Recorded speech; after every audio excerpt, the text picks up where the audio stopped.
if debt on the farm has you stressed out, then maybe you can take some comfort in knowing you aren't alone. New data from the USDA shows U.S. farmers are carrying more debt now than at any point in the last 30 years. This is through a combination of short-term debt, like a loan for farm equipment, and long-term debt, like a 30-year land loan. Some good news, though, is that interest rates are low compared to historical averages. Ag economist Jim Jansen joined me to explain more. The chart published by the USDA Economic Research Service displays two types of information.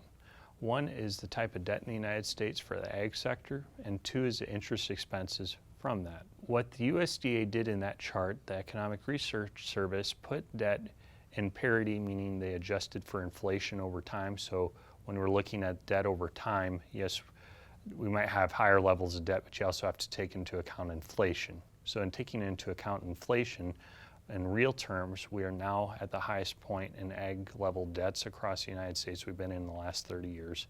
And we also have interest debt that goes along with that. Interest remains relatively low right now. Some policymakers are looking at the Federal Reserve, short-term interest rates, what direction might those be headed. This is a time where we might see some folks shifting short-term debt, say for example, high balances on a line of credit or a revolving line of credit, and shifting that to more stationary debt such as an ag land loan, something of that nature. It's okay to do these things, but we need to keep in mind when we are shifting debt around, make sure, one, to be financing it possibly maybe for a fixed amount, 6.5%, 5.5%, whatever the ag land loans you might qualify for, but also being prudent when we do move forward in future years, because we are in a period right now where prices have fluctuated some.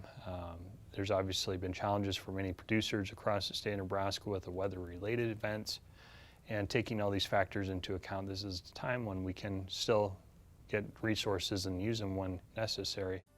We've posted more on this topic on the Market Journal website.